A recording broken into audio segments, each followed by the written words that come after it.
Howdy YouTube, this is the Jerry Hinkle program, and yes, I am in a t-shirt, very unusual.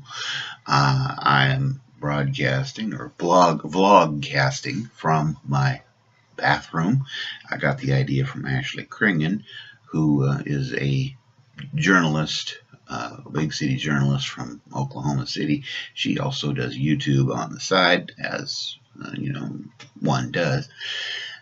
And she did a segment from her bathroom. I thought I'd give it a try. Her bathroom is a little more girly than mine. This has wallpaper and then wood on the bottom here, and well, this is brought to you by Warning Salsa. And the jar is empty for a reason. I done add all the salsa in this jar. And unfortunately, I could use some right now, but I'm tired. No, a little bit. I just got up. And I wanted, well, anyhow, before I forget, the jingle. From the mountain, my Lord spoke, out of his mouth came fire and smoke. Morning hot. Looked all around me, it looked so fine. He gave me salsa and now it's mine. Every time I feel the salsa moving in my mouth, it will burn. Every time I feel the salsa. Musical instrument, I did not know that. From the salsa moving in my mouth, it will burn. Oh, warning salsa, it is not cold. It warms the body and the soul. You can put it on your favorite snack, and when you bite in it, it'll bite back. Every time I feel the salsa moving in my mouth, it will burn. Every time I feel the salsa move in my mouth, it will burn. Okay. Warning Salsa, by the way, is made in Justin, Texas, by my cousin Monty Caraway, and even though he is a cousin, he might sue me for that very marginal singing and songwriting. Not to mention what God will do to me when he hears what I did to that beautiful hymn of praise. Anyhow, as our Jewish friends would say, let's pass over that. Valentine's Day just passed today, Monday, President's Day.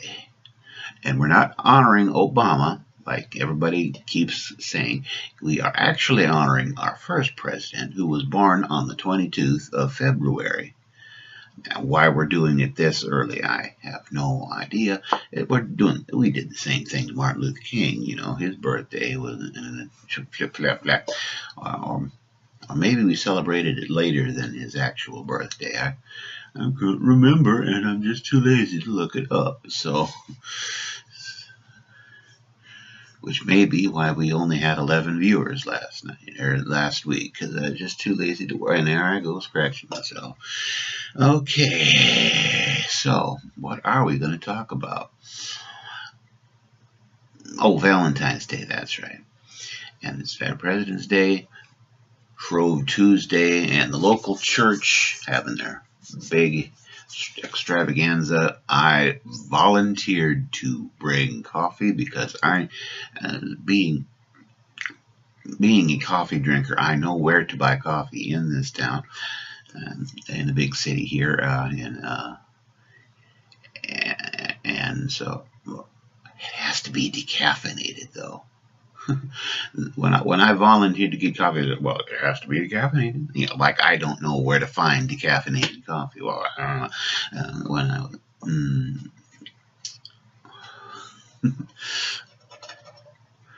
I was a little keyed up when I just had got off work, and I drank a 2-liter bottle of Coca-Cola, and so I was a little more animated than I am now.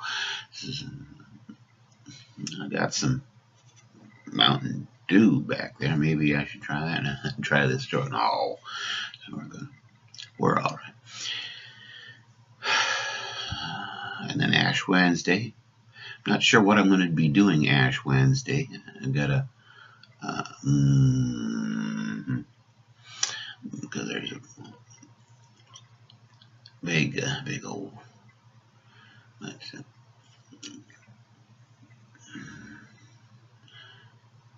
What are we going to talk about? Valentine's Day. Let's talk about Valentine's Day. Valentine's Day is a time where people celebrate romantic love for whatever reason. I suppose, well, the original holiday it's a Catholic feast day, the feast of Saint Valentine, who back in the Roman era married soldiers to their respective sweethearts and taught these Roman soldiers that it's a good idea to be married and to be faithful and be a faithful husband and a good father and all. And of course, the problem that the Roman government had with that was that they didn't want their soldiers to be good husbands and good fathers. They wanted them to be killing machines. And which brings me to something else here we'll talk about now. American Sniper. I watched American Sniper, and I thought it was a pretty good show. A lot of people are critical of it for whatever reason. Here's what I took from it. War is hell. And Chris Kyle did some things that were not they were not exactly copacetic with the with law of God. He did some things that we all were during every war. Our soldiers in particular are accused of killing women and children. You can see right in the movie that Chris Kyle actually killed a woman. He killed a child. He probably killed many women and children who were packing Russian grenades and whatever, and he saved a lot of soldiers' lives by doing that. And it is unfortunate that that a religion that is not very good to the women and children actually use their women and children to do that kind of thing. And that's not taken, and it's not, the Christian religion is just about like that too. I mean, St. Paul himself said, "Let your women be silent in church." They didn't shut him up, but he told them to be quiet. But thank God the women kept on talking. If it wasn't for the women talking, very little would be getting done in the modern Methodist church. I know that, especially back home. My mother, she's not quiet, and it's a good thing. Well, she being a Lutheran, she didn't know you're supposed to be quiet in church. I guess but when she became a Methodist, she really stepped up, and she does a lot of things to the church. She's slowed down now because she's older than I am, and we all know I am ancient, so I'll get over that. But yes, Chris Kyle was a flawed hero. He did some things that were not good, but in order, he like I say, women, children, dead, but he saved his the Marines and the Army and all these different Yeah, he was a Navy SEAL, so I guess he saved his fellow sailors, and he saved Marines as well from that, and or at least he prolonged their life to the next battle, I guess. But it was ironic at the end. I thought that he was trying to help a fellow fighting man with his demons, and apparently that's when. And that trial is going on, so I don't want to influence any jurors that might be watching this. Yeah, one of the 11 people watching this just might be a juror, so you never know. And but I'll only say this: Chris Kyle was a hero, and he probably did not deserve to die that way and be shot by anyone. But well, who knows?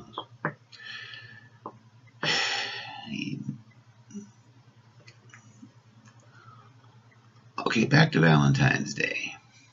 You know what I did for Valentine? I bought myself some Hostess cream-filled cupcakes.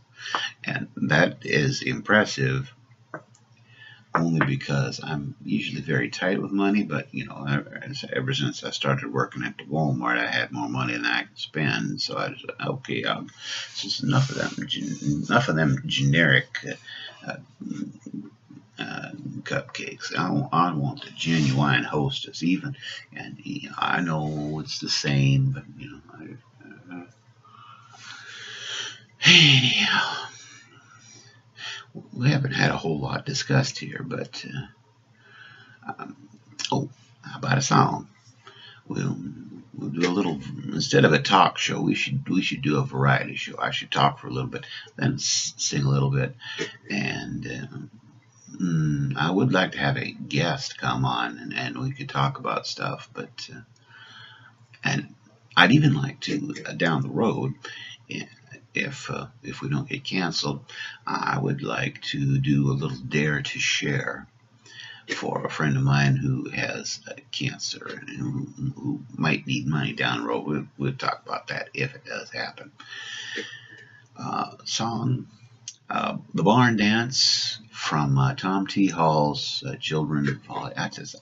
I did a song earlier from that, and so here is another one, because I like that album so much. I might next week I might do another song from that Tom T. Hall Children of All Ages song. And here goes. One night when I was sleeping, something awakened me. There was light on in my barn, so I went down to see. I peeked through a little old crack in the door, and what do you think I saw? The animals were having a barn dance right in the horse's stall. And there was chicken doing chicken reel, and the muskrat rambled on. The old cow did the cow giving and the rooster, and the rooster crowed a song. Mouse came out of his hiding place, and he danced on one leg. Old hen got so tickled that she almost laid an egg.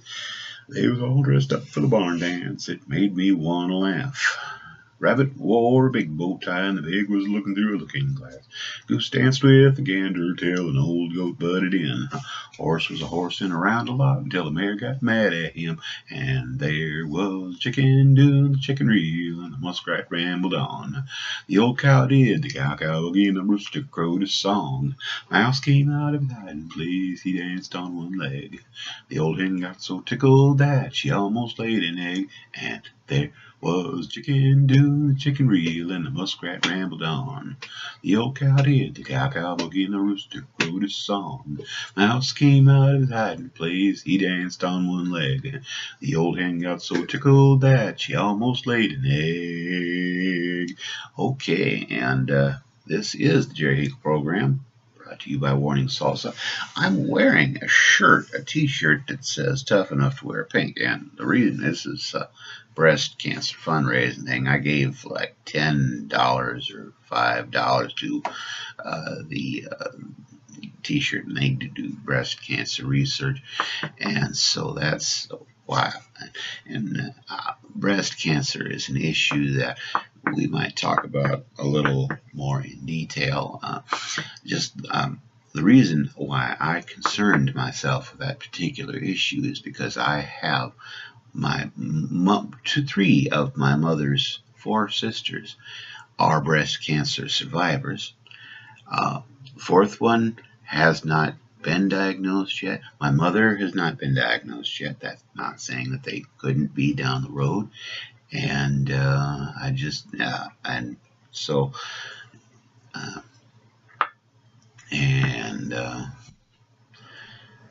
there's also, if you go on YouTube, you will find Warning Salsa on YouTube, by the way. You will also find the Brenda Mailing Foundation. I'm not exactly sure about the wording of that. I had no plans on talking about Brenda Mailing before but if you said Brenda Mailing is a foundation, is institute, whatever it is that she does,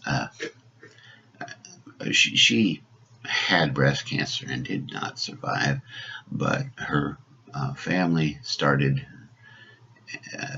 a foundation that helps people with the day-to-day expenses, grocery shopping and all that, because cancer is a very expensive disease, especially breast cancer, I guess, to have, because you're not able to work, at least during the latter stages of that bad boy. So, I have not had cancer yet, thank you, Jesus. And for those of you who are, be strong. And this is your Hinkle program. God be with you. Do the best you can. Bye now.